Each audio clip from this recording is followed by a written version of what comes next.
A gente tá, hoje tá, beleza. Bom, bem-vindos à terceira parte da história da astronomia. Essa aqui é a última aula em que a gente vai falar sobre ela, tá? A gente vai desde Newton até os tempos recentes. E, bom, se alguém tiver alguma dúvida, alguma coisa, pode escrever aqui no chat e a gente vai responder, tá? Não só eu, mas o pessoal que está com o nome em azul também são os membros do projeto. Então, sempre qualquer dúvida que vocês tiverem, pode escrever no chat. A gente vai sempre tentar estar aí respondendo. É, então, antes de começar a aula, eu só queria falar uma coisa importante, que é o seguinte.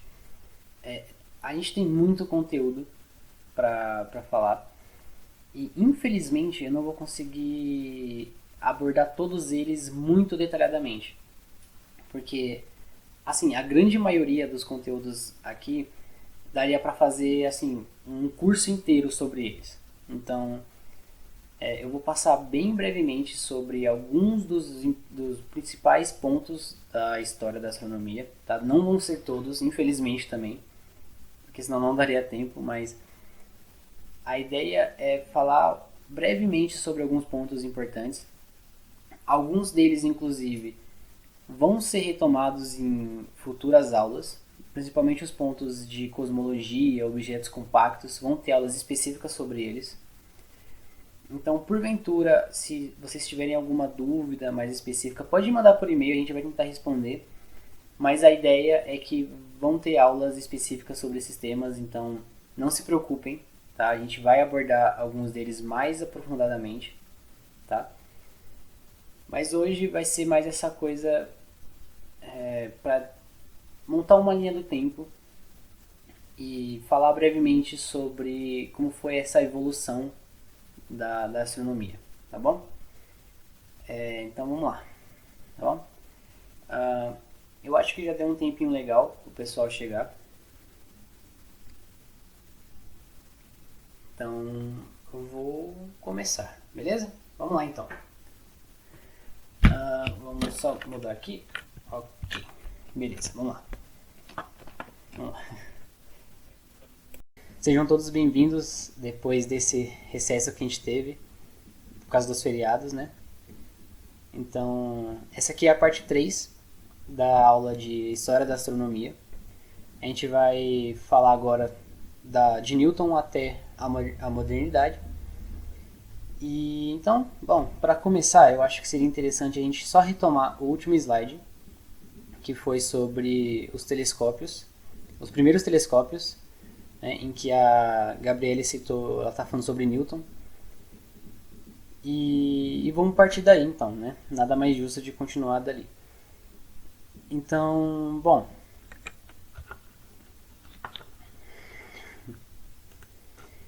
vamos lá. Em 1665, Newton conseguiu demonstrar que a luz branca, como a luz do Sol, o que é uma coisa também importante de citar aqui, é que a luz do Sol ela não é amarela. Tá? A gente vê ela amarela por causa da atmosfera, isso é muito importante de falar porque a luz do Sol é branca. E acontece por um processo de refração na atmosfera, alguns elementos na atmosfera que deixa a luz amarela, o que é muito importante também. Então vocês vão, ao longo da aula vocês vão notar, vocês vão descobrir o porquê. Mas o que acontece é que Newton ele conseguiu demonstrar quando você passa uma luz branca pelo prisma, ela se decompõe em diferentes cores, né? Ela forma um espectro com as cores do arco-íris, que é igual a esse álbum do Pink Floyd, né? E o que acontece é que é o seguinte,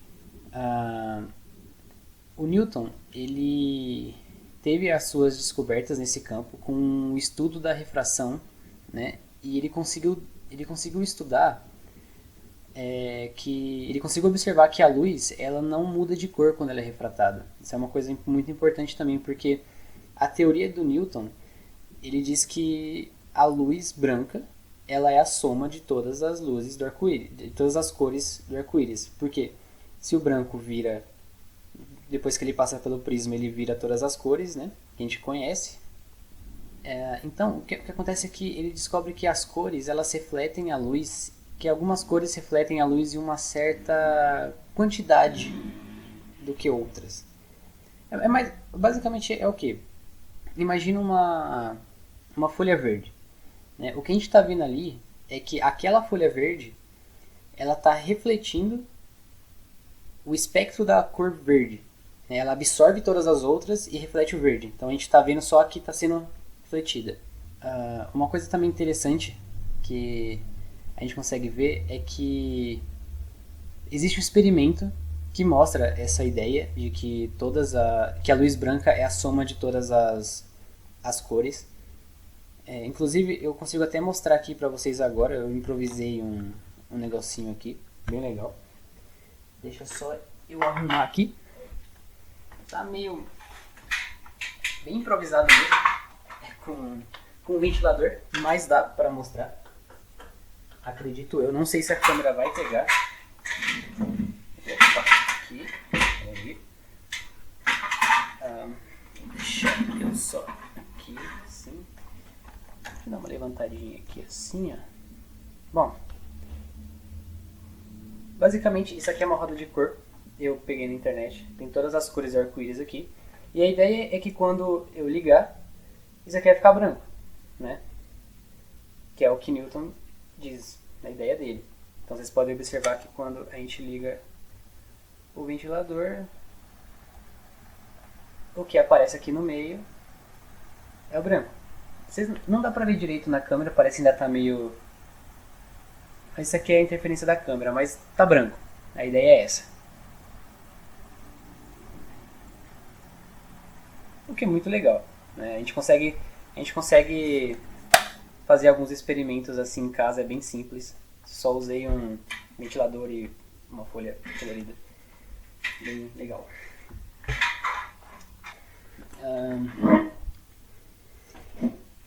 Então com isso, né, a gente vai seguir agora para algumas descobertas planetárias. O que acontece? Vamos lá. Até o século XVII, a gente tinha o conhecimento de alguns planetas, né? Que era Mercúrio, Vênus, Terra, Marte, Júpiter e Saturno. Não existiam ainda os outros. Quer dizer, existiam, a gente só não tinha descoberto ainda. Mas o que acontece é o seguinte.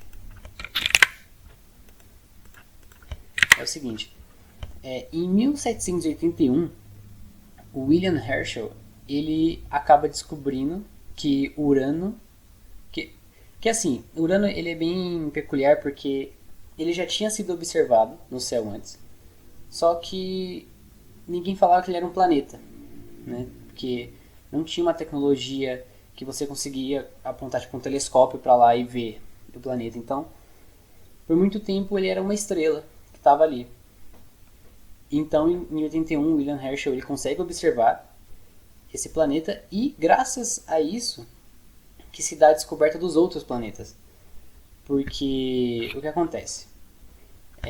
O Netuno ele só foi descoberto em 46 por Adams e Leverrier por causa da perturbação gravitacional em Urano. Né? Segundo a lei da gravitação de Newton, né? Existia algum corpo ali que estava perturbando a órbita de Urano.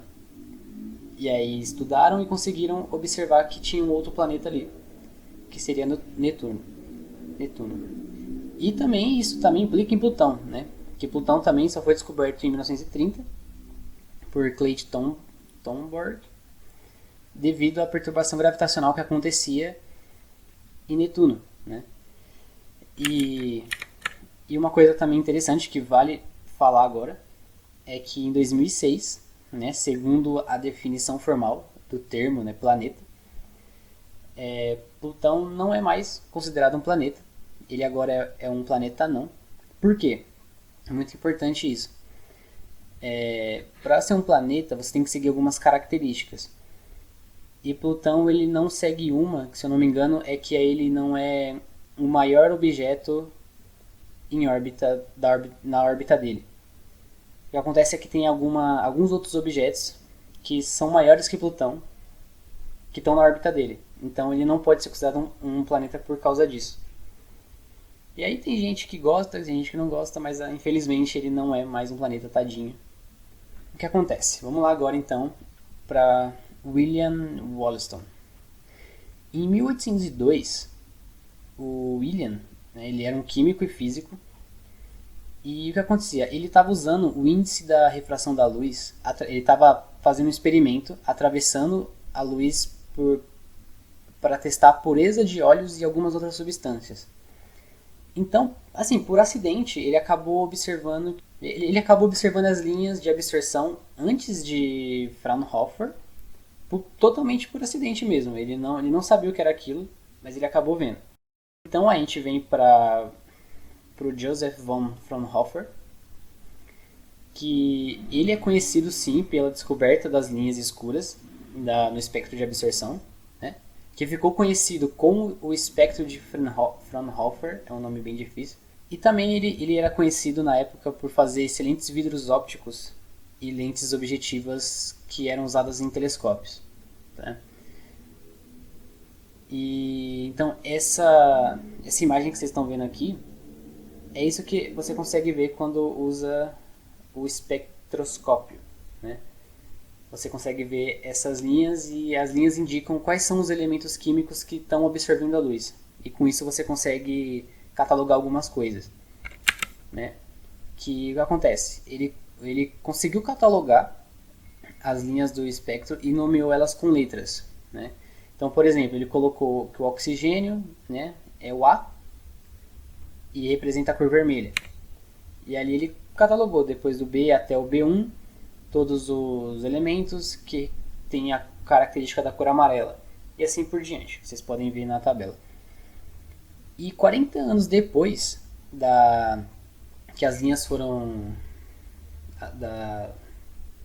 de Fraunhofer, as linhas também foram identificadas por Gustav Kirchhoff e Robert Bunsen, né? E uma coisa interessante aqui, né, que vale falar, é que a intensidade da luz, né, ela tem a intensidade da luz em diferentes comprimentos de onda, que a gente, né, do espectro, é basicamente quase toda a informação sobre as propriedades físicas das estrelas, né? Elas são totalmente obtidas direto ou indiretamente dos seus espectros, principalmente as suas temperaturas, as densidades e as suas composições. Aqui está um exemplo também, que vocês podem ver. Existe também um experimento que ele foi criado por Faraday, né? E depois ele foi aprimorado por Bunsen, por isso que ele recebe o nome.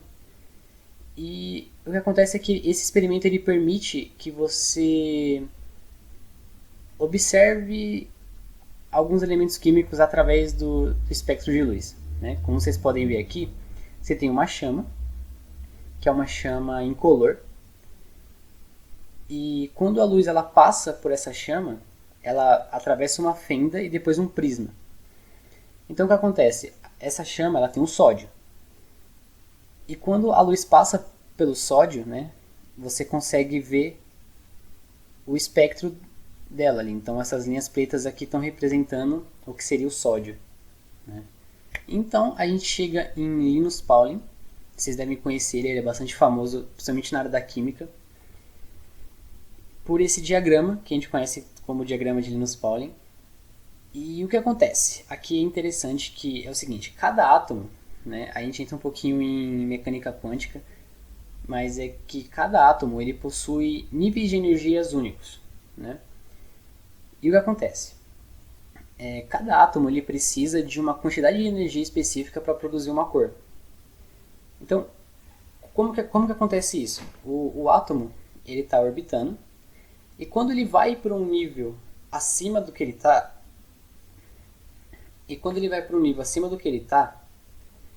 e retorna para o nível original dele, ele vai ter que liberar energia. E aí essa energia ela é liberada em forma de cor. Isso também é o que acontece em fogos de artifício, por exemplo. Você tem o que vai definir a cor dos fogos é o elemento que tem neles. Então, a gente tem a descoberta do hélio pelo Sir William Hunsey. Ele consegue algumas evidências do hélio na Terra e graças a isso foi possível catalogar a composição química de estrelas e alguns planetas por meio do espectro. Porque o hélio, a gente sabe hoje que o hélio ele é o segundo elemento mais abundante do universo, né? E aqui vocês conseguem ver que tem um exemplo da série de Balmer. Existem outras séries, mas essa aqui é uma das séries das linhas de emissão do hidrogênio. Você veria mais ou menos isso aqui. E aqui também está um exemplo de quando você olha para o espectrograma do Sol, né?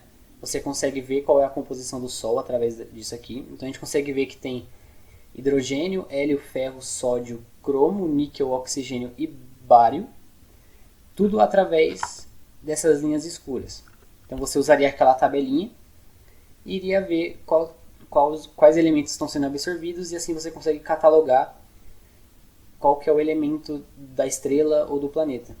Então aqui a gente chega no efeito Doppler, que na astronomia, o que acontece? Esse é um fenômeno que é usado muito para medir a velocidade em que algumas estrelas, ou geralmente é usado em galáxias, né, para você ver se a galáxia está se afastando ou se aproximando da gente, né, em relação ao nosso planeta.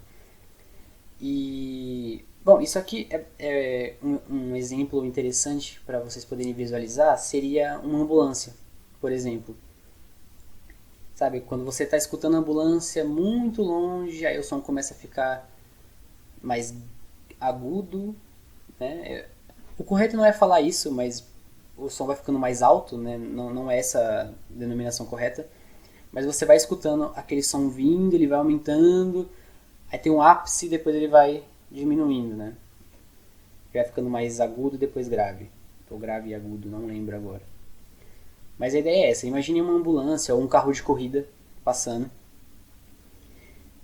Esse seria o efeito Doppler. E na astronomia você consegue visualizar isso através do Blue Shift e do Red Shift, né? Quando ele está se afastando da gente, ele tem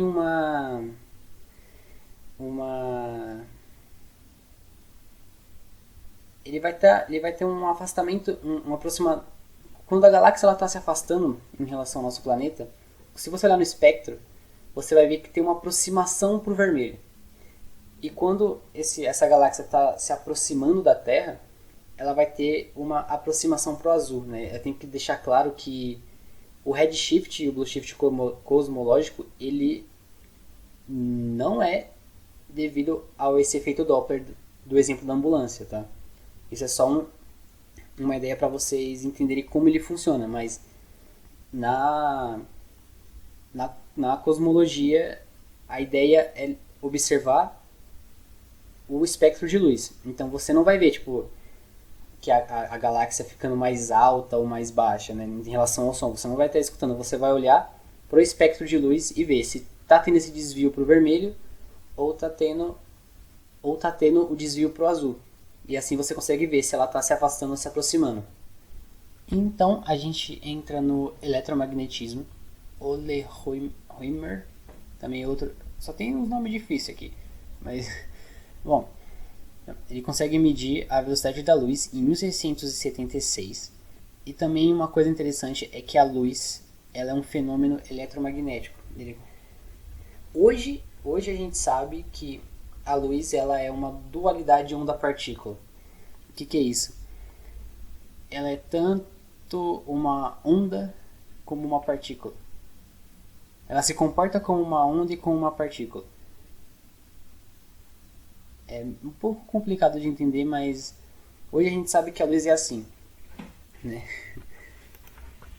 Então, aqui é um exemplo do espectro eletromagnético, né? Todo o que está colorido é o que a gente enxerga a olho nu, mas tem muita mais coisa que a gente não sabia que tinha, né? Então, antes a astronomia ela estava muito limitada ao quê? A esse pequeno espaçozinho de luz que a gente podia ver.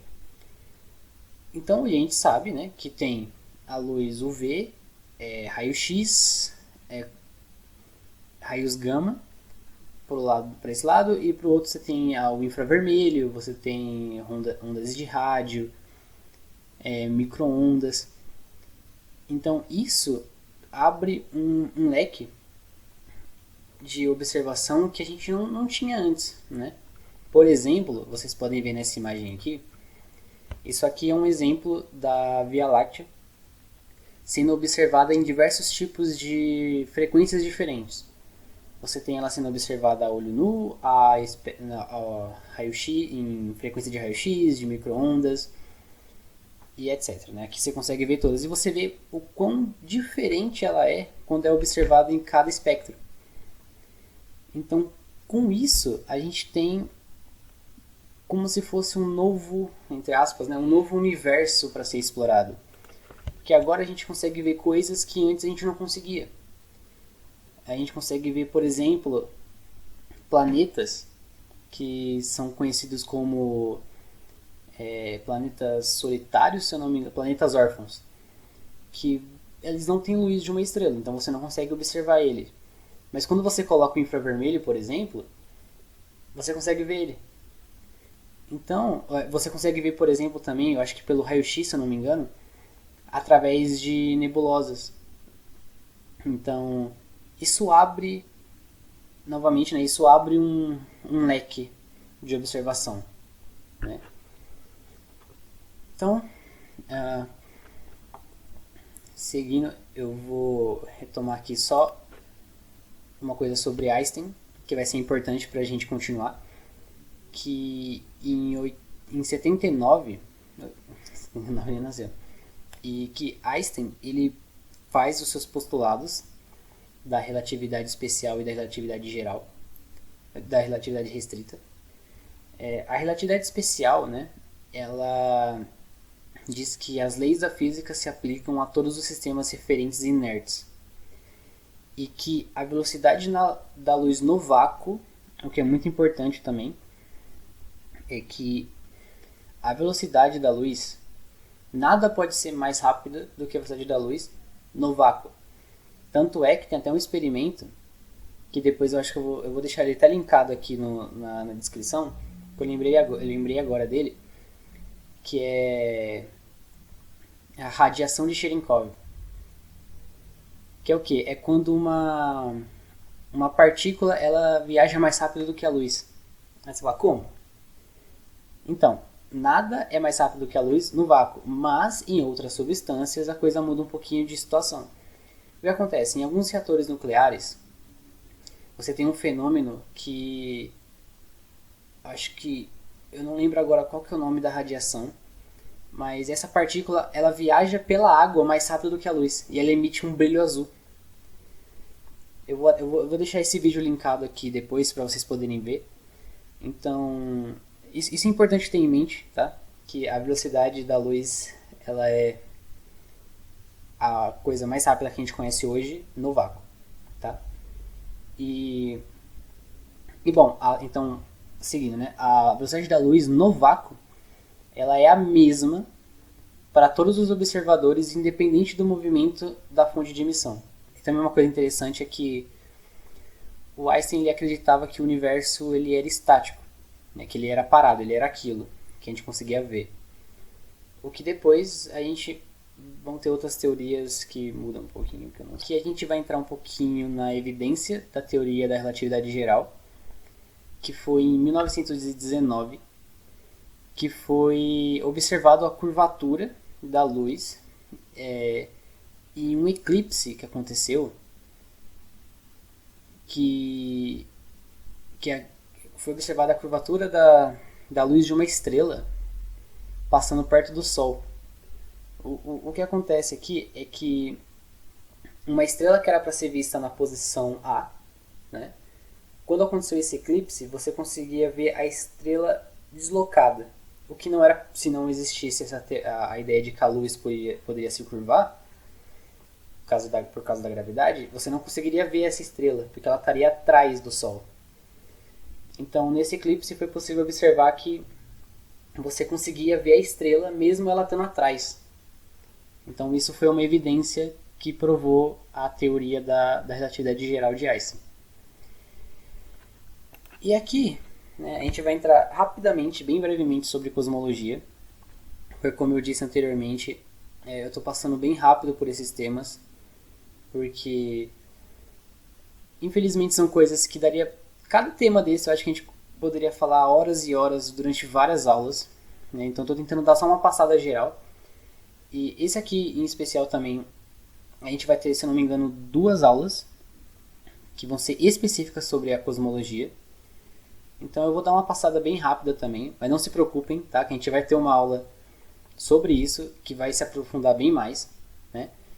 E que... o que acontece? Então, por volta do século XVIII, né? Alguns astrônomos, eles já observavam alguns corpos extensos, e um pouquinho difusos, que eles chamavam de nebulosas. Hoje a gente sabe que são nebulosas estelares e o que são elas. E em 1750 acontece a primeira especulação da existência de outras galáxias, né? Tanto é que, se eu não me engano, foi Immanuel Kant que tinha postulado a ideia de galáxia, universos ilhas, né? Que existiriam vários universos, que hoje a gente sabe que são várias, no caso, seriam várias galáxias, né? E aí, a gente também vai falar um pouquinho sobre o Big Bang, né? Que é a teoria cosmológica mais dominante atualmente, sobre o desenvolvimento inicial do universo, né? Que seria o quê? O universo, ele estava concentrado num pequeno pontinho, bem pequeno, e aconteceu uma expansão. O que é importante também deixar bem claro, durante minhas aulas também aqui na UFABC, eu lembro do meu... Durante minhas aulas na UFABC eu lembro de alguns professores pegando bem nisso, de que não é explosão, é expansão, né? Apesar do nome ser Big Bang, né, como se fosse uma grande explosão, pode dar uma ideia errada. A gente tem, até pelas evidências do Redshift e do Blueshift, que é uma expansão, né? Vocês vão ver na radiação de fundo, na radiação cósmica de fundo, inclusive, que dá essa ideia também, de que tudo teria que vir de um ponto, teria se expandindo. Tem até aquele exemplo da bexiga, né? Que algumas pessoas usam, que você pega uma bexiga, faz uns pontinhos como se fossem algumas estrelas e começa a soprar essa bexiga, ela vai inchando, e essa seria a ideia do Big Bang, né? Essa grande expansão cósmica que aconteceu. Que vocês também vão ver em mais detalhes na aula de cosmologia, porque são vários levels, vários níveis do que teria acontecido. E a formação de átomos, formação de elementos, tudo isso se deu em um breve período de tempo, assim, muito rápido. Essa seria a ideia. Então, cada nível desse seria um pouquinho mais demorado que o outro, mas o que a gente estaria aqui ainda seria essa expansão. Bom, e com isso a gente vai falar um pouquinho eu vou falar um pouquinho sobre o Hubble, que ele descobre que as estrelas nebulosas, né, elas são na realidade galáxias. Ele faz também uma classificação dessas galáxias, e ele é quem defende que o universo está se expandindo, né? Ele é um dos primeiros a falar isso, que daria essa corroboração da teoria do Big Bang, da ideia do Big Bang, né? Então a gente entra em Alexander Friedman, que ele alterou as equações para que funcionasse um universo não estático, que seriam aquelas de Einstein, a ideia da constante cosmológica. E uma coisa interessante é que, na época, nenhum grande cientista, incluindo o Einstein, né, acreditava que nesse modelo, não achava que seria isso, né, que o universo ia estar em expansão. É uma coisa interessante, porque às vezes também o pessoal fala muito disso, né, que o cientista sempre está certo, e assim, as coisas mudam, né? E a ideia de ser cientista é isso. Você tem que se acostumar com isso. às vezes você tá certo de uma coisa e descobrem que tá errado ou tá certo, né? No caso de Einstein, vocês vão ver também a ideia das ondas gravitacionais, que depois de 100 anos ele estava certo, mas poderia estar errado também. E a ideia é isso, é você ser humilde de saber que às vezes você errou, né? Ou às vezes você vai estar morto e né, não vai ter muito o que fazer. Mas, bom, aí aqui a gente vai entrar também num tópico um pouco mais complicado. Isso aqui vocês vão ver também bem mais aprofundado na aula de cosmologia, que é a energia escura. O que acontece? O que é, né, a energia escura? Brevemente, né, o que é a energia escura e a matéria escura? São só nomes, tá? Esse nome assim, a energia escura, a matéria escura, são nomes. Né? Os cientistas resolveram dar esse nome porque, sim, poderiam ser qualquer outra coisa, né? Inclusive, se eu não me engano, até o Neil deGrasse Tyson ele fala sobre isso, que isso é só um nome. Né? Porque às vezes você olha assim, nossa, energia escura, não sei. É um nome. A gente não sabe ainda o que é isso. Né? Não existe, tipo, é igual você falar, tal coisa é um átomo de hélio, por exemplo. Você sabe o que é. Você sabe o que é uma madeira, essas coisas. Isso a gente não sabe, a gente não conseguiu observar ainda isso. Só existem evidências de que isso existe. Né? No caso, a energia escura ela é uma forma hipotética de uma energia que ela está distribuída pelo espaço e que ela está fazendo com que essa expansão do universo esteja se acelerando.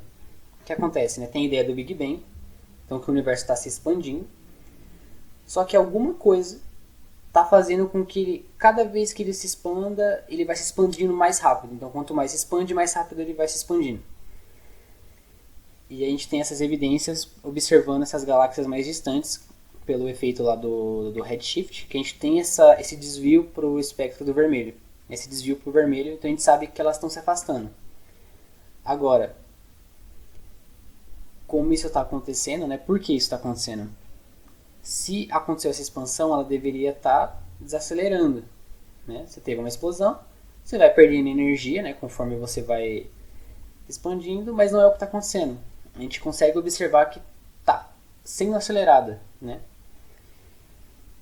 Então, isso continua sendo um dos maiores desafios atuais da física, que é saber o que está fazendo isso. Né? E esse nome foi dado de energia escura, porque seria, né, a gente não consegue ver ela. E então, o que acontece? Em 98, um conjunto de observações de supernovas que foi realizada pelo projeto de cosmologia Supernova, vocês estão vendo aqui o nome, pelo Supernova Cosmology Project. Eles conseguiram observar isso, eles conseguiram observar que o universo estava acelerando através do redshift, né? E isso também foi confirmado por outras fontes independentes, então eles tiveram várias evidências de que isso estava acontecendo.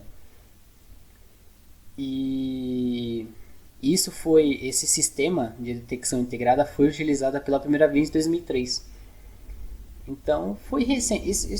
Essa parte da história da astronomia, a gente já está começando a entrar no século 21. É bem recente isso. Assim, 2003 eu tinha 4 anos, faz um tempinho. Mas, assim, se a gente for levar em conta toda a história, né, do que a gente passou já, se a gente for levar em conta toda a história da astronomia que a gente já teve, isso é quase nada, né? E aí a gente tem também a matéria escura, que também, volto a dizer, é só um nome que foi dado, porque a gente não consegue saber o que é isso. A gente não tem ainda indício observar, tipo assim, a gente não consegue ver ainda o que está acontecendo. Né? Ela é uma forma também postulada de matéria que não interage com a matéria comum. Mas a gente consegue saber que ela está lá pela gravidade que ela exerce. Né? Então, o que acontece? Quando alguns astrônomos eles vão tentar medir a composição de uma galáxia, por exemplo, eles acabam percebendo que a força de gravidade que tem ali é muito maior do que deveria ter com a matéria que a gente consegue observar. Então tem alguma coisa ali que está fazendo essa gravidade, mas a gente não consegue ver.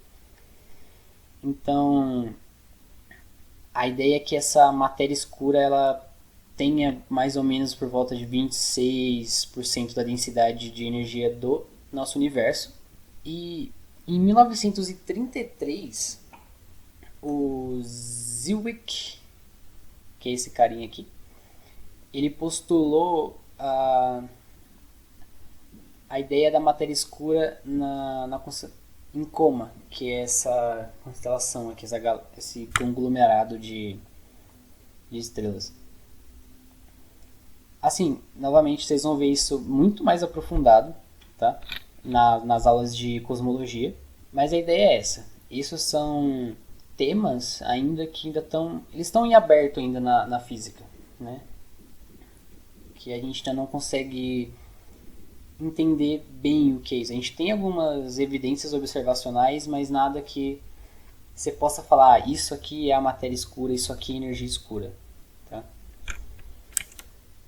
Então agora eu vou falar um pouquinho do... Esse aqui é o telescópio espacial Hubble, que foi feito em homenagem ao...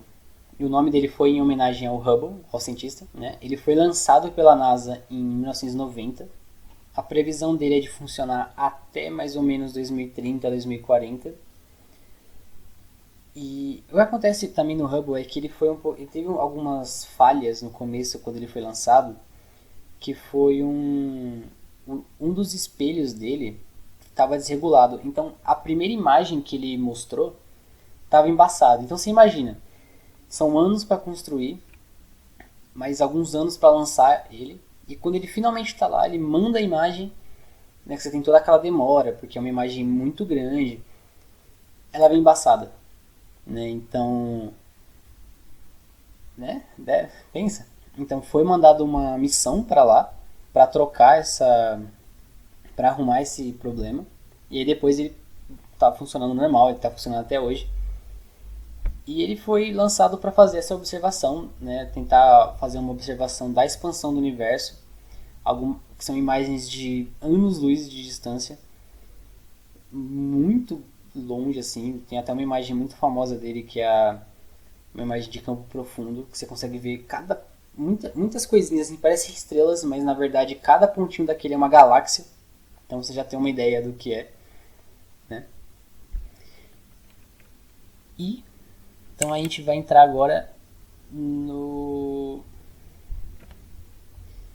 telescópios de rádio, que é uma coisa também... Eles são um pouquinho diferentes do Hubble. Ele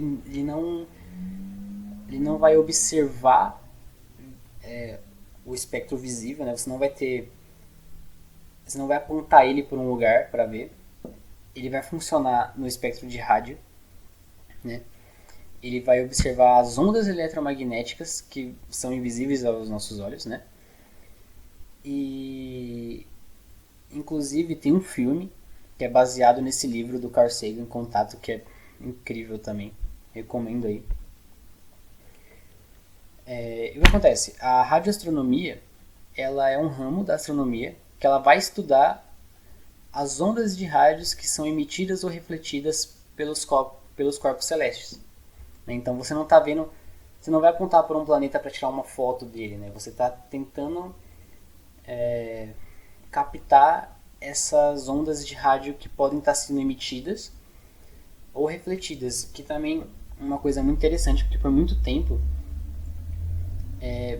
buscava-se evidências de vida alienígena pelos radiotelescópios, né? Você busca isso porque a ideia era que se existisse uma vida, a ideia era que se existisse uma vida alienígena, ela iria emitir de algum jeito uma frequência de rádio que poderia ser captada por esses radiotelescópios, né? Eu vou voltar a falar um pouquinho disso quando eu vou falar um pouco do Carl Sagan, tá? E a gente tem uma grande cientista nessa área de radiotelescópios, que foi a Jocelyn Bell, que em 1967 ela consegue descobrir alguns pulsos regulares, né, por meio desse radiotelescópio que foi desenvolvido pelo Anthony Hewish. E, e uma coisa interessante, assim, é que o prêmio Nobel foi dado para Martin Ryle, né, pelo desenvolvimento da radioastronomia, e pelo Anthony Harris pela descoberta dos pulsares.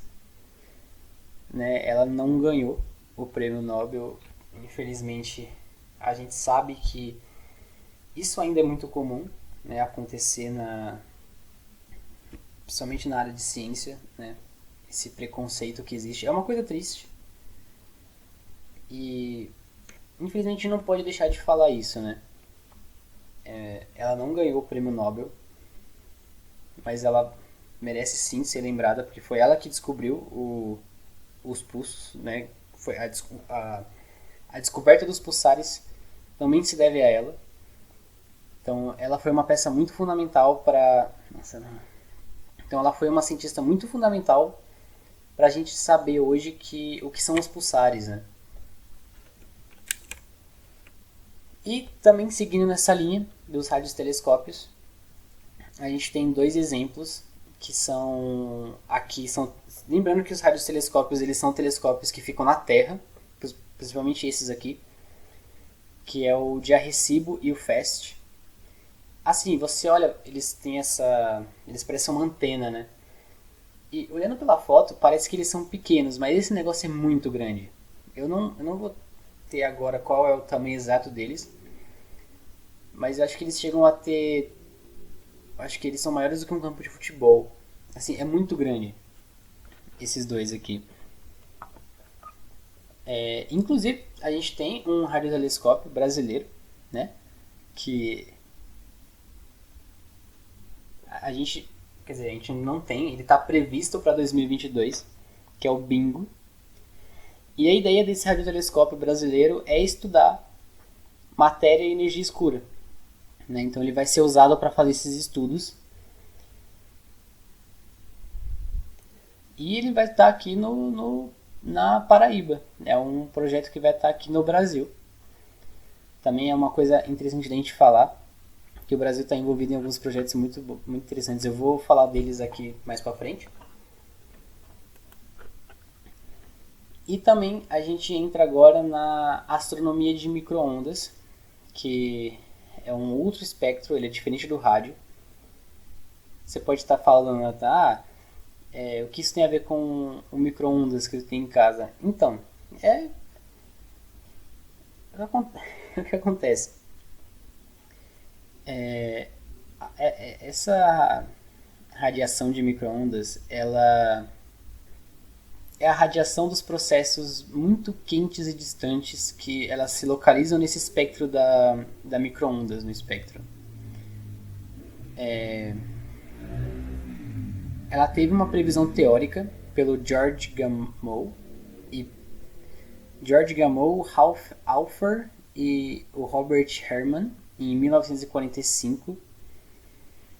E em 1965 ela foi descoberta experimentalmente por Armo Penzias e Robert Woodrow Wilson. E graças a ela a gente consegue observar a radiação cósmica de fundo, por exemplo. Né? Essa imagem é uma imagem feita em raio-x. É uma imagem feita pela astronomia de micro-ondas, né? Que é uma das evidências para o Big Bang. Né? A gente consegue ver algumas áreas que são mais quentes, essas que estão em amarelo e vermelho são áreas mais quentes, e as que estão em azul e verde são áreas mais frias. E isso mostra que existe uma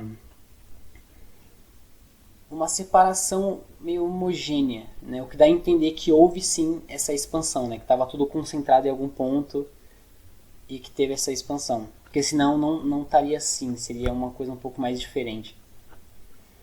A gente também tem a astronomia de raios-x, né? Que, como eu já tinha falado, ela consegue observar através de nebulosas.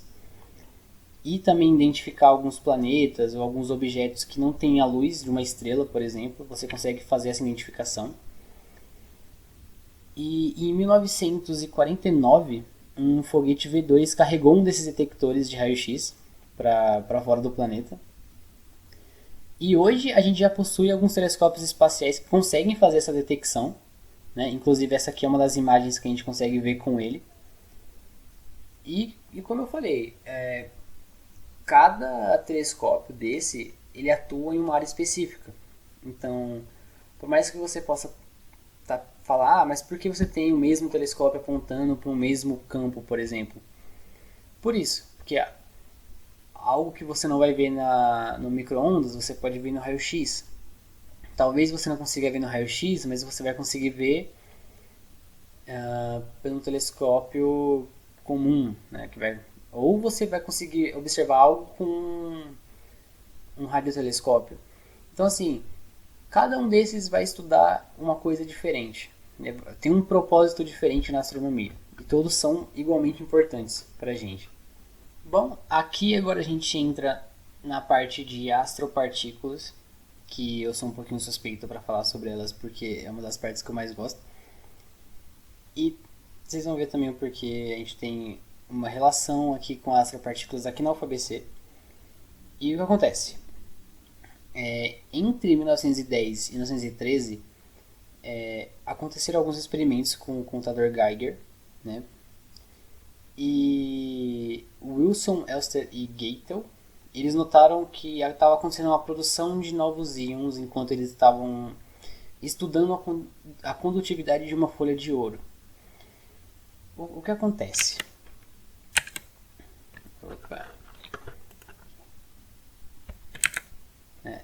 Isso foi o começo do que seria as astropartículas.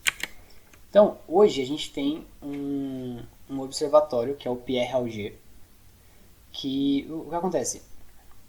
O Pierre Auger ele é um detector híbrido, que ele usa dois métodos que são independentes para detectar os raios cósmicos de alta energia, que uma é a técnica que vai detectar essas partículas através da interação que essas partículas vão ter com a água, que são colocadas em tanques, que você pode ver que são esses tanques aqui. E uma outra técnica também vai acompanhar o que a gente chama de chuveiros de ar, chuveiros de raios cósmicos, observando a luz ultravioleta que é emitida no alto da atmosfera da Terra. E uma coisa que é interessante aqui também é que você pode ver, você vai falar, um tanque. Como é que eles conseguem observar isso com um tanque? Então, o Pierre ele não é pequeno, né? Isso aqui é uma demonstração da área que eles usam com esses tanques, que tem aí 3.000 km², que dá mais ou menos 2 vezes São Paulo, assim.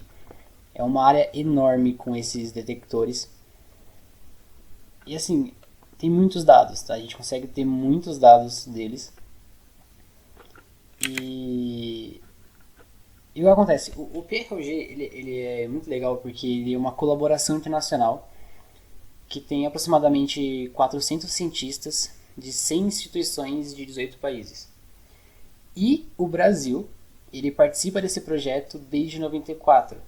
Né? Aqui, algumas das contribuições do Brasil são a construção e a instalação de alguns detectores, né, desses tanques, algumas lentes corretoras e a instalação de alguns detectores para a atualização do Auger Prime, que ele está sendo atualizado agora, né?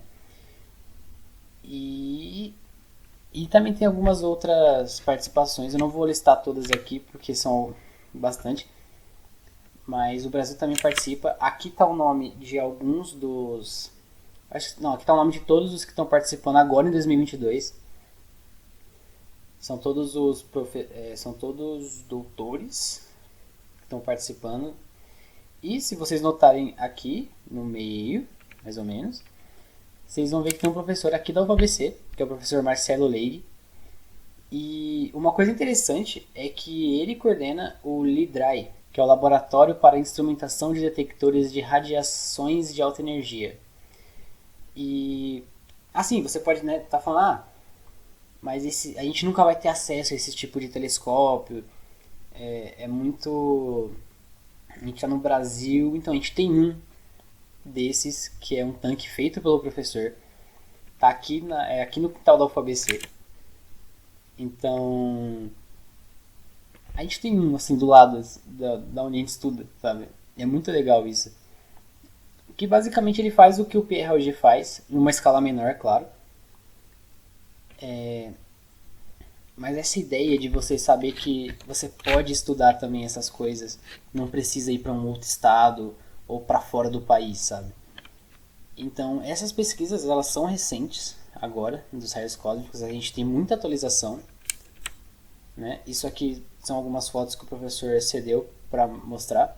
É um tanquezinho que a gente tem. E é muito legal. Eu não sei se é que atualmente agora, devido à pandemia, ele foi desativado, né? O professor estava falando que ele foi desativado, mas ele vai ser reativado. Eu não sei. Quem sabe um dia a gente consiga fazer alguma visita, talvez, para mostrar ele de perto, né? Mas seria bem interessante poder fazer isso. E aqui eu queria mostrar um experimento que eu fiz também no PIBID, que todo mundo pode fazer, você só precisa de gelo seco e alguma coisinha de vidro assim para você poder ver, que você consegue observar os raios cósmicos, né? Então a gente consegue fazer ele aqui assim, se você tiver o gelo seco e o material para fazer, você consegue fazer em casa.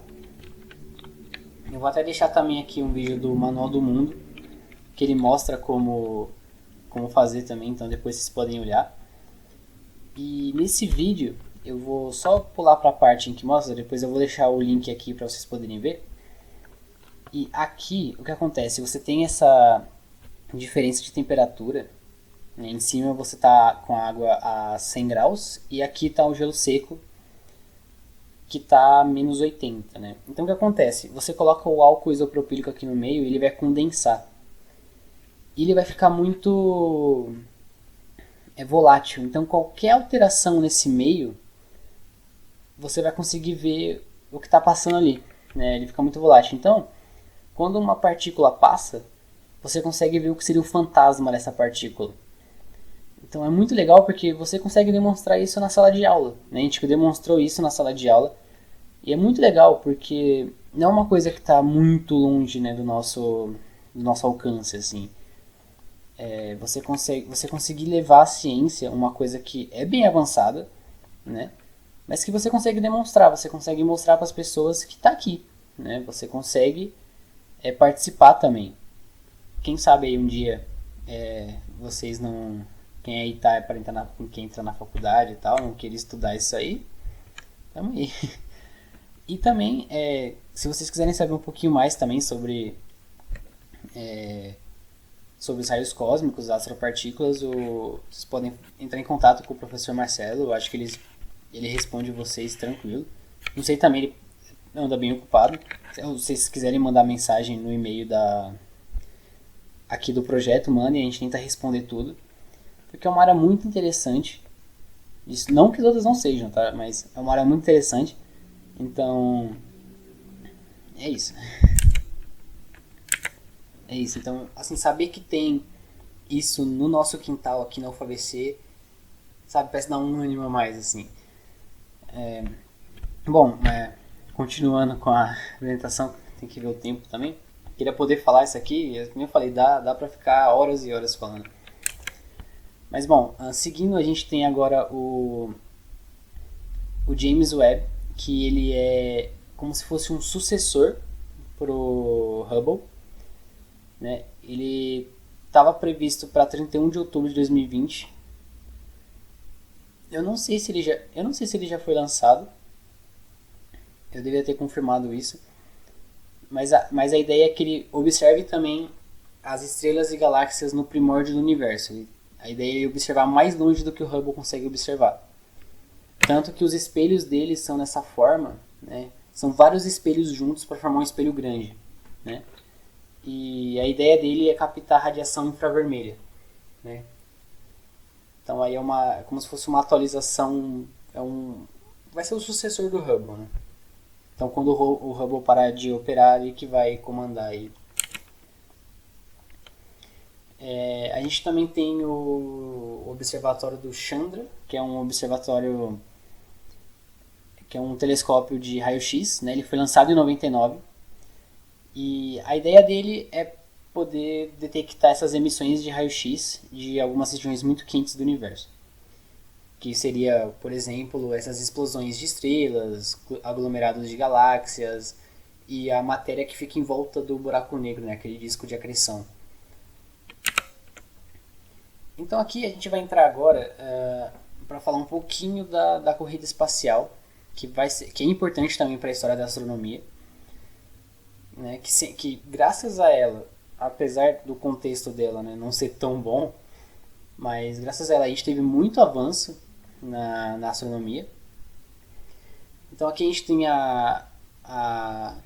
o que foi o primeiro satélite, né, o Sputnik 1, que foi lançado em 1957. Essa aqui é uma réplica dele. E em 57 também a gente teve o primeiro ser vivo no espaço, que foi a cadela Laika, que foi lançada no Sputnik 2. Infelizmente ela morreu na decolagem, ela não chegou eu acho que ela não chegou no espaço, ela morreu porque devido porque assim, naquela época, não que hoje seja também, mas naquela época você sair da Terra num foguete não deveria ser a coisa mais confortável do mundo. Então, para um cachorro, isso, né, infelizmente, ela morreu, ela não chegou a sair. E em 1959 a gente teve a primeira sonda espacial, que foi a Lunik 2. A primeira, se não me engano, ela não chegou a chegar no espaço.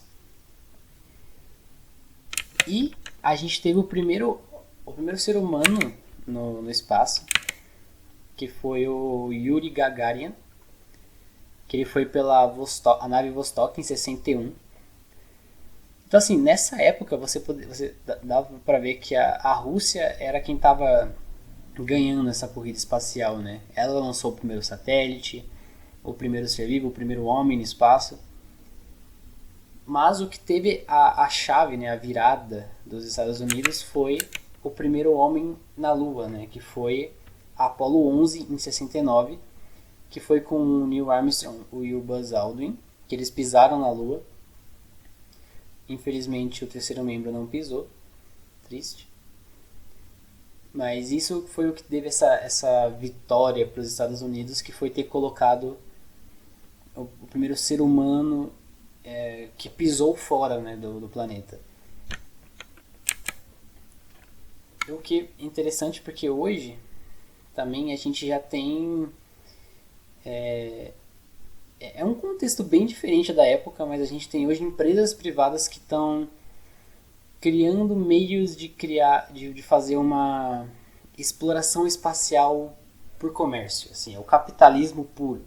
Você tem dinheiro, você paga, você vai para o espaço. Que inclusive a gente teve agora recentemente, ano passado, a Blue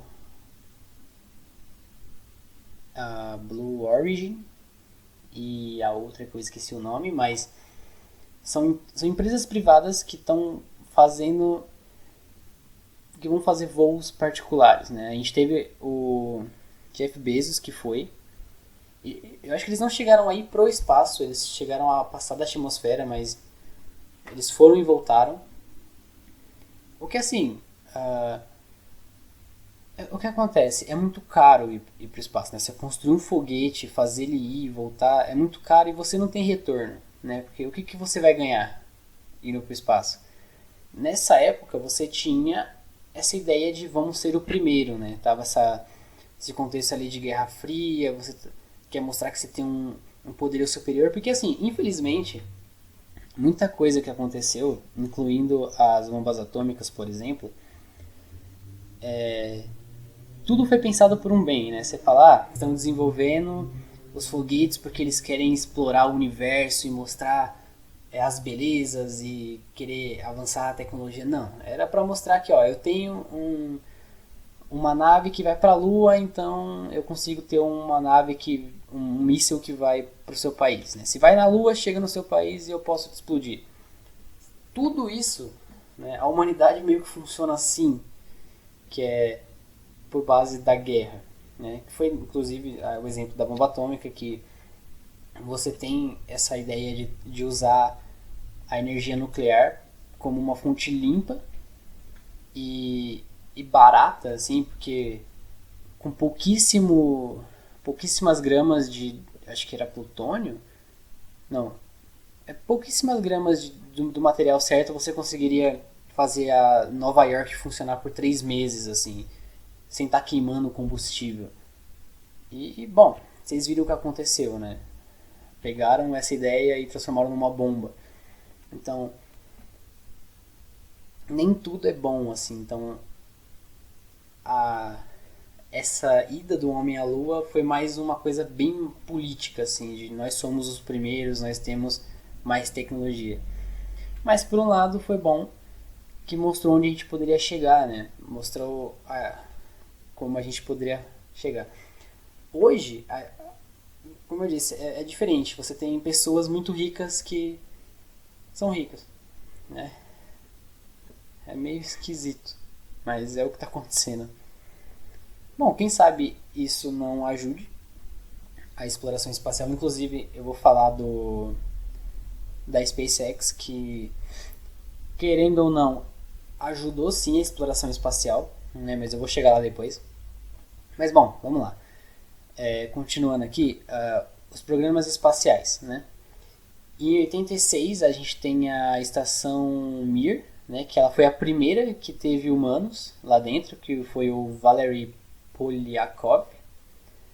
E em 98 a gente tem a estação espacial, que é a Estação Espacial Internacional, né? São vários países, é um consórcio de vários países, que ela, inclusive a gente consegue até ver ela, dependendo da região, você consegue ver ela passando assim, um pontinho, parece uma estrela passando.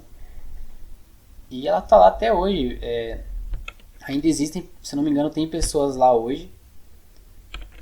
E ela tá lá. Tem pessoas lá hoje e ela continua operando. Ela é uma base de estudos, né?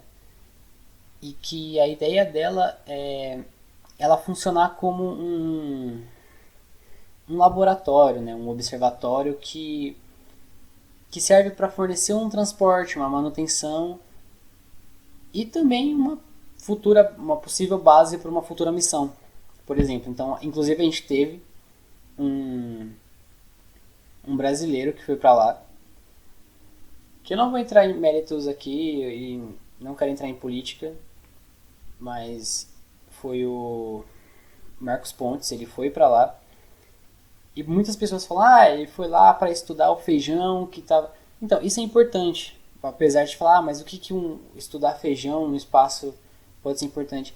Isso é importante, é um trabalho base que um brasileiro estava fazendo para estudar como que se desenvolve o crescimento de uma planta que é da Terra sem gravidade, né? Em uma gravidade zero, em uma microgravidade, né?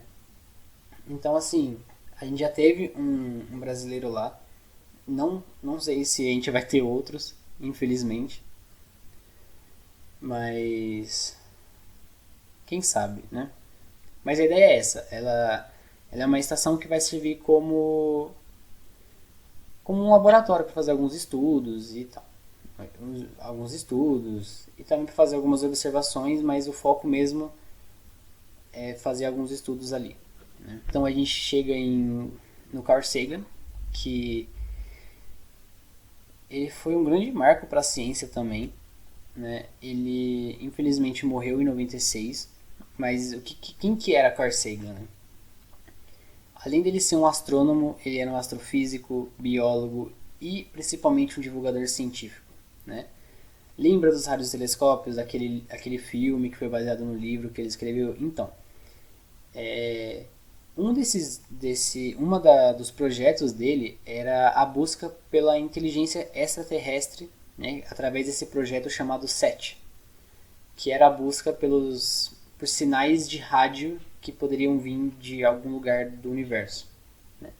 que era essa ideia, né? Se uma civilização avançada existe, provavelmente ela vai usar ondas de rádio para alguma coisa, então a gente conseguiria interceptar elas. Ah, e também ele foi importante porque ele foi um dos primeiros cientistas a estudar o efeito estufa em escala planetária. Né? Ele foi um dos primeiros a alertar sobre isso estudando Vênus.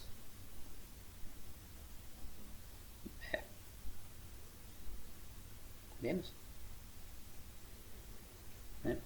E também, né? Claro, eu estou falando rapidamente dele, mas ele teve uma importantíssima contribuição como apresentador da série Cosmos, que eu acho que todo mundo deve conhecer. E quem não conhecer, se eu não me engano, tem alguns episódios disponíveis no YouTube. É uma série antiga, eu não sei se ela está disponível em algum canal de streaming, mas vocês conseguem encontrar alguns episódios no YouTube. Que é, assim, é maravilhosa, é um trabalho de divulgação. É um trabalho de divulgação científico na área de astronomia incrível.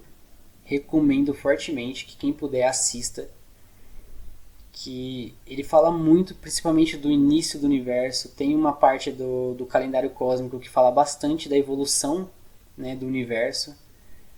E assim, é muito filosófico. Né? Além de ser só, né, uma coisa científica, é muito filosófico, faz a gente refletir bastante sobre a vida, sobre quem a gente é. Então, é muito importante. Quem gosta mesmo, vai atrás, porque é maravilhoso. Inclusive os livros dele, né? Quem puder, leia, porque é um mais maravilhoso que o outro. Sem querer falar, mas é muito bom.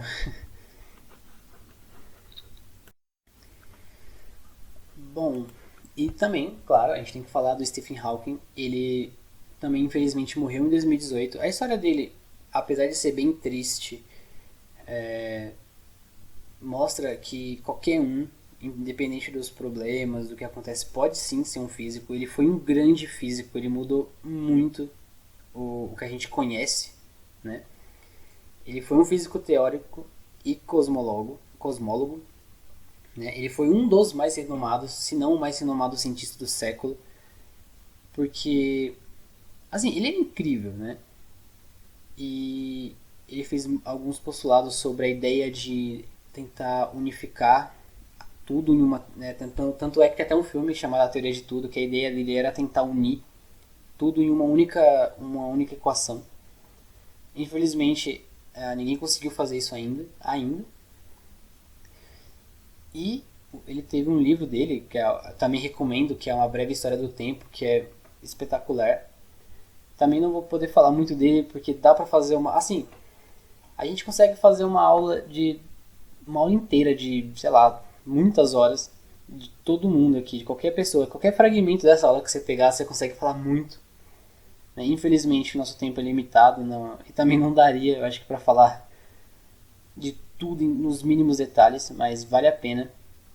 Quem puder também pesquisar mais sobre a obra dele, ler as obras dele, que é, assim, sensacional.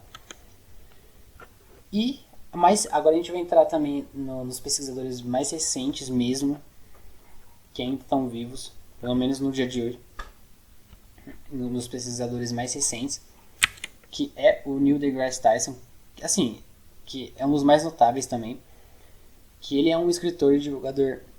Ele é um escritor e divulgador científico, astrofísico também. Ele é o diretor do planetário Hayden. Ele também é autor de vários livros de divulgação científica, recomendo também. Tem um que é maravilhoso, que é o Cartas para um Astrofísico, quem puder. E, e ele apresentou o que seria a continuação ou uma reformulação da série Cosmos, que foi apresentada pelo Carl Sagan. Que também, assim, é incrível essa série. Quem não conseguir achar a série que foi apresentada pelo Carl Sagan, mas conseguir assistir essa, assista também, que é maravilhosa. Assim, é uma recomendação muito... Eu recomendo, assim, é maravilhoso, tá? Então quem puder assistir, ou ler os livros dele também. Inclusive ele tem um podcast que é o Cosmic Star Talk. Ele tem um podcast que é o Star Talk, em inglês, né? Infelizmente, acho que nem todo mundo vai conseguir escutar por conta da língua, mas quem conseguir, assim, é muito bom. Eu acho que toda semana tem episódio, é bem atualizado. Ele sempre está falando sobre vários temas novos da ciência. E ele é um grande divulgador científico, então quem quiser acompanhar algumas das notícias mais recentes, que puder também escute. Eu acho que tá disponível no Spotify. Então agora eu queria falar um pouquinho também, bem brevemente, sobre buracos negros. Vocês vão ver mais aprofundadamente isso na aula de objetos compactos, tá? Mas eu acho importante falar deles porque eles são muito importantes para a história da astronomia e para o desenvolvimento dela. Em 1783, o John Michael, né, ele classificou elas, imaginou elas como sendo estrelas escuras, né? Uma estrela que não emitiria luz, né? Essa era a ideia. Por isso que teve até esse nome, buraco negro e tal. Né? E em 1916, Schwarzschild, também é um nome bem difícil, mas ele estava tentando propor uma solução para as equações de Einstein. E com isso ele chega no que seria a representação de um buraco negro, né? Que inclusive também Einstein não acreditava que seria possível a existência de um objeto. Ele viu, matematicamente falando, que poderia existir, mas ele não acreditava que tal objeto seria possível de existir, né? Para ele isso era impossível, uma coisa que não teria como existir na natureza. Também, novamente, como eu disse, às vezes a gente acha uma coisa, mas a gente tem que sempre ir pela ciência. Hoje a gente tem evidências, né, de buracos negros com as ondas gravitacionais, e também, recentemente, acho que não faz nem 2 anos, a gente tem a foto do buraco negro. Então a gente tem como literalmente falar que ele existe, né? Para você ver como que a ciência é uma coisa muito doida, né? A gente não pode deixar as nossas crenças, por mais que, assim, independente dessas crenças, independente das suas crenças, do que você acredita, a ciência, ela é aquilo, né? Então, pode ser que você esteja errado, pode ser que não, mas quando chega a hora você tem que ser humilde de falar errei, né? No caso do Einstein, infelizmente, né, ele não está mais vivo, mas a ideia é essa, né? Ele achava que não era possível, mas hoje a gente sabe que é possível sim. Isso não desmerece em nenhum ponto o Einstein, tá? Só para deixar bem claro isso, não é só porque ele estava errado num ponto que ele está errado em tudo, não é isso, tá? Mas só para mostrar que, né, a ciência não importa para quem você é, né? E o que acontece, né? Vamos falar um pouco sobre a descoberta dele que aconteceu, né, agora em 2019, que comprovou a teoria de Einstein, mesmo ele não acreditando. A existência do buraco negro comprova a teoria dele. E isso foi descoberto, né, essa imagem do telescópio, ela só foi possível graças ao que a gente chama de EHT, que é o telescópio de horizonte de eventos. E como ele funciona? Qual que é a ideia dele? Ele não é um único telescópio, ele é vários telescópios que eles estão posicionados em pontos estratégicos do planeta Terra, e eles formam uma rede que fazem com que o nosso planeta funcione como um grande telescópio. Então, é como se o planeta Terra fosse um telescópio que apontou para o centro que apontou para esse buraco negro, né? Então, como que faz para isso funcionar, né? Então é aí que a gente chega na Kate Bowman, né? Que ela foi a responsável pelo desenvolvimento do algoritmo que fez a correção dos dados, porque assim, você imagina, né? O tanto de dado que isso que chegou, porque são vários telescópios, então não dava para uma pessoa ir lá e ficar corrigindo. Então ela foi uma das responsáveis por desenvolver esse algoritmo, e graças a esse algoritmo a gente tem essa imagem, né? Que o que acontece, como ele funciona, ele faz um preenchimento das lacunas dos dados que foram produzidos. Então é como se ele fosse preenchendo pequenos pedacinhos que estavam faltando, né, por inteligência artificial, né, pelo aprendizado. Tipo, você ensina ele a reconhecer padrões e ele vai fazendo essas correções. O que não é nada fácil, lembrando que a gente está falando de uma foto que teve, assim, terabytes de dados, né? Então, se não fosse isso, a gente provavelmente não ia ter. E uma coisa interessante também é que isso aqui são os dados, né? Aí que tá. Como é que você transfere esses dados, né? Você tem ele em vários pontos do planeta Terra e você tem que mandar eles para um único lugar. E como que você faz isso, sendo que você tem que transferir terabytes e terabytes de dados? Assim, quem tem que mexer com isso, por exemplo, da faculdade ou no trabalho, que tem que enviar um vídeo um pouquinho, ou um documento um pouco mais grande, sabe que demora, né? Então você imagina, se um vídeo de 1 GB você vai fazer um upload no Google Drive, às vezes dependendo da sua internet vai demorar, sei lá, vai 1 hora, 2 horas, até mais, dependendo da onde você mora, né, da internet que você tem. Isso se a internet não cair, a luz não cair, né? Porque se cair, interrompe e corrompe tudo. Então assim, como é que você faz isso, né? Que inclusive foi muito interessante, que tem até um vídeo do Pedro Loss, do Ciência Todo Dia, que fala sobre isso, né? Que é o método mais rápido de você transferir dados, que é manualmente, né? Você pegar esse disco rígido, botar no avião e mandar para o lugar que você tem que mandar. Porque é mais rápido você fazer isso, né? Você pegar ele, colocar no avião, viajar até o lugar e entregar para a pessoa responsável, do que você deixar fazendo por nuvem. Porque provavelmente isso não ia acabar tão cedo, né? Então, essa foto aqui também é uma foto icônica que mostra... Assim, a foto está aqui dentro. Aí eles têm que retirar através do algoritmo. Então, isso é muito legal para você ver como que a ciência é uma coisa muito doida, né? Algo, sei lá, a nem assim, sei lá, 30 anos atrás a gente nem tinha um computador direito e hoje a gente consegue fazer esse tipo de coisa, né? E também recentemente, 100 anos depois, a gente teve a primeira evidência, né? Foram detectadas as ondas gravitacionais que foram previstas por Einstein. Então, novamente, para você ver que mesmo depois de 100 anos dele ter falado isso, a gente conseguiu provar.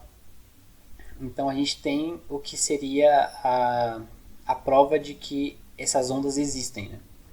Vou até mostrar aqui o vídeo para vocês verem. Eu vou até tirar minha câmera para vou mostrar esse vídeo, que é muito interessante, o som que foi captado também, né? Deixa eu aqui rapidinho. Bom, em termos agora de exploração espacial, né, o mais recente que a gente tem foi agora em 2021 pela SpaceX, né? O foguete Starship, que assim, ele revolucionou o modo como os foguetes são lançados e são feitos, né? O que acontece? O Starship, ele foi o primeiro foguete que foi para o espaço e voltou inteiro, assim, ele voltou e pousou sozinho. E o que acontece? Por que isso é tão importante? Porque assim, para você lançar um foguete, você gasta milhões, dependendo ali da missão que você vai fazer, bilhões de dólares da moeda local, né? Então assim, por que? Muita gente fala, mas por que os Estados Unidos não mandam ninguém para a Lua de novo? Porque não tem retorno financeiro. Você vai gastar milhares, milhões de dólares e não vai ter retorno. E, infelizmente, como eu disse, né, a sociedade ela é assim, você tem que ter um retorno. Porque você pensa também, Por que você vai gastar milhões de dólares para mandar um cara para a Lua, uma pessoa para a Lua, e você não está investindo ah, em saúde, em educação? Sempre vai ter isso, e isso pode gerar muitos problemas. E, e bom, o que acontece? Com o foguete da Starship, você tira muito desse investimento. Você não precisa mais gastar milhares, milhões de dólares que vão literalmente uma parte queimar na atmosfera e outra vai cair no mar e nunca mais vai ser usada, sabe? Agora não. Você tem um foguete, você fala, preciso mandar um satélite para o espaço. Então, em vez de você ir lá contratar muitos engenheiros, construir um foguete do zero, colocar muito dinheiro ali para lançar o foguete e perder o foguete para sempre, né? Agora você tem um foguete que vai para o espaço, coloca o satélite lá e volta. Então você tira esse gasto.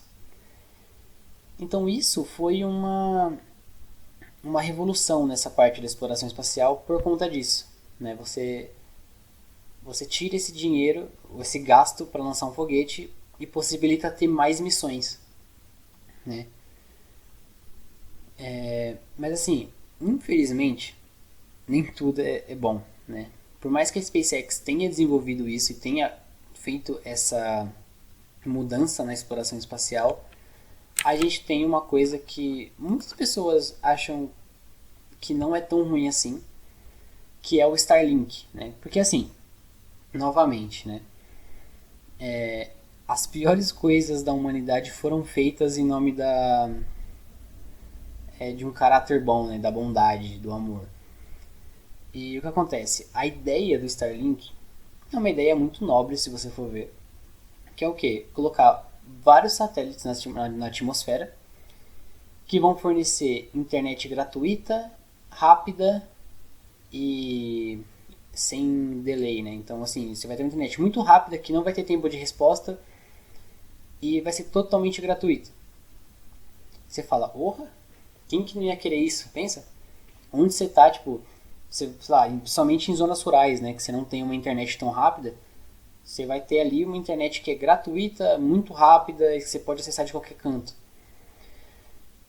Porém, né, a gente sabe que esses satélites eles estão em órbita baixa e isso tem um grande impacto na astronomia, né? Algumas pessoas falam que nem tanto, que muitas vezes não tem problema, mas como você pode ver, tem esse link vai estar disponível aqui também na descrição, que isso aqui é uma imagem de um telescópio que foi feita e você pode ver que tem alguma coisa errada nela, né? Porque cada linha dessa aqui é o rastro de um Starlink passando.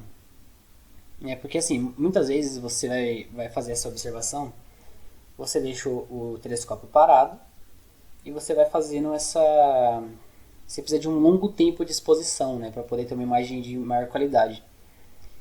E assim, você pensa, muitos telescópios eles são muito usados, né? Então você tem várias concessões e, por exemplo, eu não lembro agora o nome, se o Brasil participa de algum, mas, por exemplo, você tem lá uma concessão que vai do dinheiro que você investiu. Então, imagina, você tem o Brasil, que tem 2 semanas de observação. Você tem essas horas, essas 2 semanas que você pode usar para o Brasil inteiro.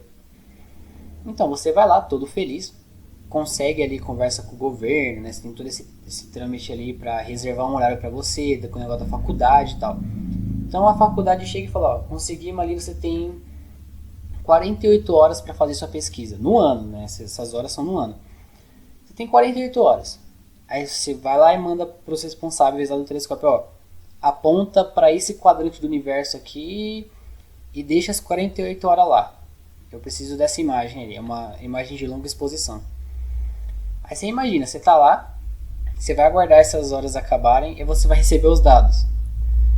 E aí quando chega, você toma uma imagem assim, toda arriscada porque os satélites passaram bem no dia que você foi fazer essa observação. Então assim, as chances de acontecer podem ser baixas? Sim. Né? É muito mais fácil no dia que você for observar tal tempo nublado, que pode acontecer também, e você perdeu. Você tem esse dia, tá nublado, já era. Mas você imagina, as condições estão boas, você finalmente vai fazer a sua observação e acontece isso. Então, é um problema que está acontecendo e se isso continuar, né, vão ter muito mais satélites. E assim, eu pessoalmente acho isso um grande problema, porque você vai estar poluindo ainda mais a órbita da Terra. E fica aí a, a reflexão para vocês pensarem sobre isso também. Eu acho interessante uma discussão sobre isso, sobre esses impactos, né? Porque é muita coisa que a gente manda para lá, para o espaço, e muitas vezes a gente não se preocupa. Mas isso pode sim vir a afetar as observações no futuro, né? E bom, é, eu acho que eu já falei o que eu gostaria de ter falado. Peço desculpas se alguma coisa ficou meio mal entendida, se eu expliquei mal, ou se faltou falar alguma coisa, mas como eu disse, muitos desses temas eles assim são muito mais profundos do que isso. Vão ter algumas aulas específicas sobre eles. Qualquer dúvida podem mandar no e-mail do projeto, a gente vai responder. E eu acho e é isso, gente. Semana que vem vai ter a próxima aula, que vai ser, se eu não me engano, sobre o sistema Terra Lua, Sol, né? No dia 7/5. Então, não percam, por favor. Quem tá aí, compartilhem também, para quem ainda não conhece o projeto. Eu acho uma coisa muito importante, principalmente para a divulgação científica. Quanto mais a gente poder divulgar isso e mostrar para as pessoas que a gente tem, inclusive, uma faculdade aqui em Santo André, porque, por incrível que pareça, muita gente não sabe que essa faculdade existe aqui em Santo André. Tem muita gente que eu conheço que não sabia mesmo que tinha uma faculdade assim do lado da casa. E, infelizmente, a gente está passando por um período bem complicado no nosso país e é importante a divulgação, né, da ciência. Bom, então é isso. Não esqueçam também, aqui tá o. Deixa eu pôr aqui. Tem um teste com 4 perguntas. Aqui tá o QR Code para vocês poderem. Quem tiver no celular pode colocar aqui. Um é para a lista de presença, para quem quiser pegar o certificado no final. O outro é para o teste. Lembrando que não é obrigatória a resposta também é totalmente anônima, tá? Isso aqui é só para a gente poder ver se. Opa. Isso aqui é só pra gente poder ver se vocês estão achando legal e tal. Se está sendo bem claro as aulas. Qualquer dúvida, sugestão, vocês podem também falar se gostaram ou não gostaram. Você não precisa também mandar palavrão. Você não precisa também ser muito. Qualquer dúvida, sugestão, vocês podem comentar também se não gostaram da aula, se acharam que faltou alguma coisa, se tem alguma coisa para melhorar. Mandem no e-mail, a gente vai tentar responder todo mundo. Ou se você estiver assistindo depois, né, do ao vivo, pode comentar aqui, alguém vai responder. E então é isso. Eu agradeço todo mundo que ficou aqui até agora. Eu sei que é um pouco cansativo, né, principalmente no sábado, mas eu agradeço novamente todo mundo. Muito obrigado. Eu vou deixar aqui um tempinho o QR Code aqui na tela. E é isso, tá? Eu vou continuar aqui no chat. Se alguém tiver alguma dúvida, tenta responder também. Acho que eu vou ficar mais uns 5 ou 10 minutinhos só pra ver se mais alguém tem alguma dúvida. A gente vai tentar aqui. E é isso, gente. Muito obrigado. Até semana que vem. Se eu não me engano, vai ser o professor Vinícius que vai estar aí com vocês. Então, é isso. Muito obrigado e até uma próxima aí.